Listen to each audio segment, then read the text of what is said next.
Welcome बच्चों। जैसे हमारे पास में लास्ट टाइम हमने फिजिक्स का पेपर लिया था और उस फिजिक्स के टेस्ट में ठीक है बहुत सारे बच्चों ने अच्छा किया, कुछ बच्चों ने अच्छा नहीं किया, मतलब थोड़ा कम ज़्यादा हो गया, कोई हरकत नहीं। यहाँ पर आप इसको क्लियर करिए, ठीक है। तो यहाँ पर हमारे पास है टेस्ट एक्सप्लेनेशन फॉर फिजिक्स।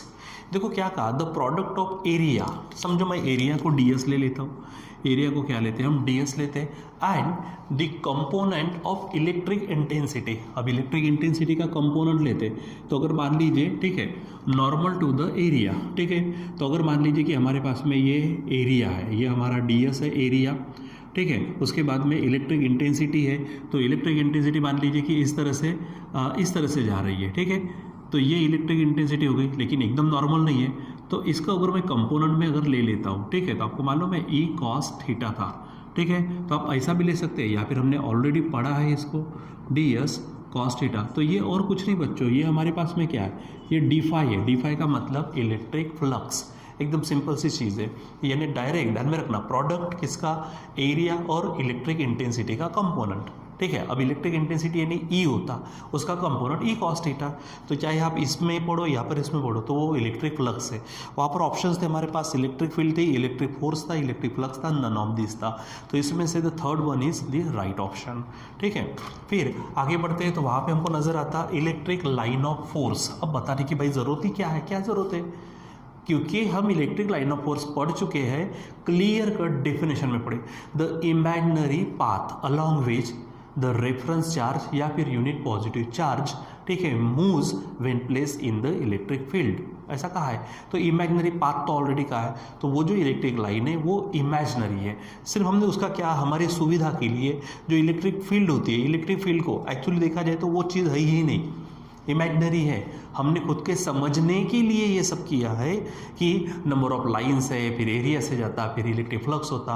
यानी हमको एक आधी चीज़ को समझना है तो हम हमारे कन्वीनियंस के लिए हम वो सोचते हैं, समझते हैं, और उससे से थेरीज बनती है, पोस्टुलेट्स बनते हैं, अजम्पशंस लेते हैं, लॉज बनते हैं, ठीक है। तो ये सब हम चीज़ें करते हैं, तो इसलिए हमने वो सोचा हुआ पार्ट है electric line of forces. It is just an imaginary thing, ठीक है। तो ध्यान में रखना है। अब the electric field at 20 metre from the centre of a uniformly charge sphere of radius 10 centimetre. अब देखो यहाँ पर क्या है कि ये रेडियस है इसके, r is equal to 10 centimetre. अब उसने क्या कहा, 20 मीटर, इलेक्ट्रिक फील्ड कहाँ पर, 20 मीटर। सो या सेंटर से, तो सेंटर से 20 मीटर यहाँ तक आ जाएंगे, यानी small r is equal to 20 हो जाएगा, 20 मीटर, ठीक है, ये हो जाएगा। तो इसकी इलेक्ट्रिक फील्ड कितनी दी है, E दी है। यहाँ पर इलेक्ट्रिक फील्ड जो होंगी वो E दी है। Then at a distance 5 centimetre, actually यहाँ पे मुझे थोड़ा सा चेक करना पड़ेगा, सेंटीमीटर है, यहाँ पर सेंटीमीटर है, मैंने थोड़ा रॉन्ग लिखा, सेंटीमीटर, यहाँ पे सेंटीमीटर, यानी यहाँ पे मीटर नहीं चाहिए, सेंटीमीटर चाहिए, ठीक है। सो अब आपको क्या कहा है, then at a distance 5 centimetre from the centre. अब आप सेंटर से कितनी दूर जाओ, 5। तो चलो अब 5 या नहीं, देखो रेडियस 10 है आपके, अब आप जब 5 जाएंगे तो यहाँ पर होगा। अब ये 5 है, लेकिन एक बच्चों बात देखो ना, ये जो हमारे पास में हॉलो मेटेलिक स्फीयर दिया है, इसकी रेडियस 10 है, और जहाँ पर वो इलेक्ट्रिक इंटेंसिटी चाहता है वो पॉइंट हमारा इस स्फीयर के अंदर है, ठीक है। और जो भी चार्ज होता है वो चार्ज कहाँ होता है, बाहर होता है, ठीक है। और चार्ज यहाँ से बाहर फैलेगा। हॉलो कोई भी चीज़ है, मेटल स्फीयर हो, कहीं और हो, जो होल्ड कर सके चार्जेस को, तो उसके अंदर electric line of forces, electric intensity नहीं रहती, ठीक है, उसका असर ही नहीं रहता, ठीक है। हमने ये भी देखा है, ठीक, कि क्या नहीं होता वहाँ पे अंदर की ओर, अगर इलेक्ट्रिक इंटेंसिटी की बात करते, इलेक्ट्रिक लाइन ऑफ फोर्सेस की बात करते, इलेक्ट्रिक फ्लक्स की बात करते, तो इनसाइड एनी कंडक्टर, ठीक है, एनी चार्ज कंडक्टर बोलो, चार्ज्ड बॉडी बोलो, इनसाइड में कुछ भी फ्लक्स नहीं रहता, कुछ भी इंटेंसिटी नहीं रहती, यानी वहाँ पर electric field intensity will be just 0। क्यों, क्योंकि उसने 5 सेंटीमीटर का फ्रॉम द सेंटर, अरे ऑलरेडी हमारी रेडियस 10 है, इसका मतलब वो पॉइंट अंदर आएगा ना, और अंदर इलेक्ट्रिक इंटेंसिटी कंप्लीटली 0 होती है। हाँ, अगर यहाँ पर भी हो जाती है तो कुछ ना कुछ होती है, लेकिन वो अभी अंदर है ना, पॉइंट अंदर है, तो कुछ भी इलेक्ट्रिक फील्ड नहीं होती, ध्यान में रखना है आपको, ठीक है। सो डायरेक्टली यहाँ पर हमारे पास में जो आंसर रहने वाला है दैट इज 0। सिंपल, क्या है, इलेक्ट्रिक लाइन ऑफ फोर्सेस अंदर पास होती नहीं, वो वहाँ से बाहर जाती है। ठीक है, चलो अब आगे बात करते हैं इलेक्ट्रिक फील्ड सॉरी ये हमारा क्वेश्चन 3 था, इसको 4 डाल देता मैं।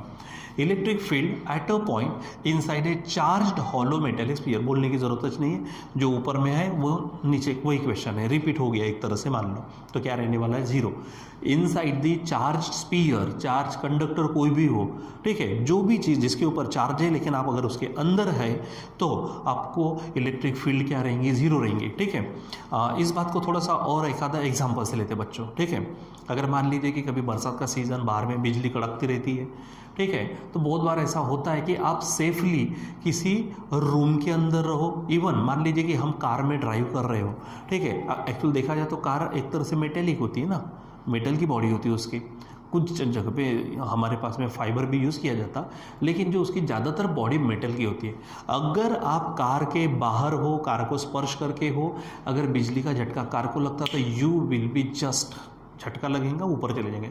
लेकिन अगर आप अंदर है और एक आध बार बिजली उतनी एकदम भयानक आएंगे तो वो तो अलग बात हो गई, लेकिन हल्का फुल्का अगर आप चार्जेस वहाँ पे आ भी जाते हैं तो आप कार के अंदर होने के कारण आपके ऊपर उन चार्जेस का कुछ भी फर्क नहीं पड़ता है। ठीक है, क्योंकि वहाँ पे इलेक्ट्रिक इंटेंसिटी 0 होती है इनसाइड। ठीक है, सो ध्यान में रखना। ठीक, तो 4 का आंसर भी क्या रहने वाला है, वहाँ पे 0।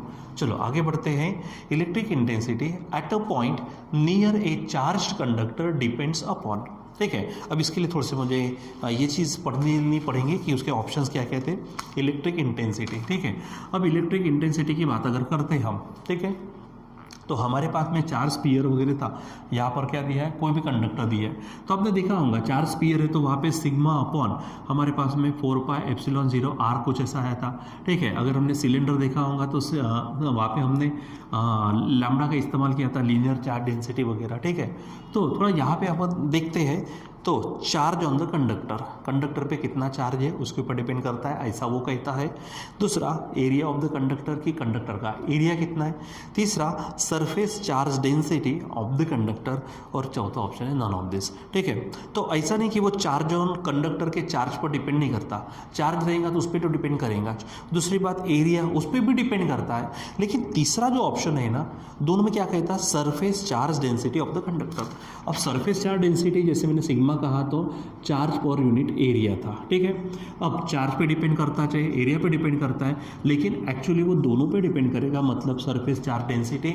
तो यहाँ पे ज़्यादा जो अप्रिसिएबल जो क्या बोलेंगे उसको ऑप्शन है वो रहेगा हमारा कौन सा, surface charge density of the conductor. ठीक है, तो अगर मान लीजिए कि कभी कभी ऐसे भी क्वेश्चन होंगे कि वहाँ पे आपको 2-3 जो ऑप्शंस आते हैं, 2-3 ऑप्शन में इनकम्प्लीट ऑप्शन रहता है और किसी एक में पूरा कंप्लीट दे देगा। तो जैसे यहाँ पर कहा कि चार्ज पे डिपेंड करता, ओके, एरिया पे डिपेंड करता, और ओके बात है, लेकिन सरफेस चार्ज डेंसिटी कहो तो उसमें चार्ज भी आ गया, एरिया भी आ गया, तो उसको हम क्या करेंगे, राइट आंसर लेंगे। ठीक है, तो इस तरह से हमारे पास में सिंपल थियोरटिकल, क्योंकि हमारा जस्ट स्टार्ट हुआ है चैप्टर, ठीक है, 1-2 पॉइंट ही हुए हैं, तो उसके ऊपर ये जो हमारे पास में टेस्ट थी, तो इस टेस्ट को हमने बराबर अच्छे से सॉल्व करना था। आई होप कि आपने किया भी होगा, क्योंकि हम यहाँ पे कुछ ले रहे जो पढ़ा रहे, उसके अलावा आपके पास बहुत सारा समय है, सुबह समय है, दोपहर को समय है, इवन तो शाम को हमारे जो वीडियोस आते, तो अब सेल्फ स्टडी वाला जो पार्ट रखा है आपने वो तक है। ठीक है, इतने बहुत सारा समय है तो आप खुद भी पढ़ रहे होंगे। अगर इनकेस नहीं किया होगा चालू तो प्लीज़ प्लीज़ प्लीज़ आप वो पढ़ना चालू करो, खुद भी पढ़ना चालू करो। हम तो यहाँ पे कर ही रहे हैं, और पॉसिबिलिटी है बच्चों की थोड़ा सा 1-1.5 महीने के बाद में यहाँ पे चांसेस है कि क्लासेस फिर से क्लासरूम में होने के चांसेस है, फिजिकली होने के चांसेस है। वो चांसेस जब भी होंगे, जब भी हम यहाँ आएंगे, एक दूसरे से मिलेंगे। मैं बार बार कहता हूँ कि बहुत दिन हो गए हैं नहीं मिले एक दूसरे से। इवन आप तो मुझे शायद देख भी लेते होंगे कि पढ़ा रहा हूँ, ठीक है, बोर्ड है, मुझे देखते होंगे, लेकिन मैं आपको नहीं देख पा रहा हूँ। ठीक है, सो चाहेंगे कि हम बहुत जल्दी ये हो, और सबके लिए हो, हम सबके लिए हो। ठीक है, हमारे लिए, आपके लिए, जहाँ जहाँ पे ये पैंडेमिक कंडीशन निर्माण हुई है, जहाँ जहाँ पे लोग थोड़े परेशान हो चुके हैं, बच्चों बहुत सारे लोग परेशान हो चुके हैं। मैं थोड़ा अपने क्लासेस की अगर बात कर लूँ तो बहुत सारे लोगों ने, जिन लोगों को शायद नहीं ऑनलाइन आना यानी उतना पॉसिबल हुआ है। कुछ लोगों ने एक्चुअल अपने जो छोटे मोटे क्लासेस थे, कुछ हमारे कांटेक्ट में है, 1-2 लोगों ने अपने क्लासेस बंद किए। थोड़ा बड़ा दुख होता है इस बात का कि उनको थोड़ा शायद नहीं हुआ होगा उतना पॉसिबल, ठीक है। तो मैं चाहूँगा कि हम दुआ करते हैं सभी लोगों की जल्द से जल्द हर एक चीज़ चालू हो जाए, और जो भी कंडीशन आई है वो कंडीशन सबके लिए रिजॉल्व हो जाए, सॉल्व हो जाए, और सभी अपने अपने पहले जैसा चलता था उस तरह से और उससे भी बेटर हो। हम पूरी दुनिया के लिए क्या करते हैं, दुआ मांगते हैं कि सबका भला होना चाहिए। ठीक है बच्चों, तो आज के लिए बस इतना ही, बाकी का कंटिन्यू करेंगे हम बाद में। Till then bye.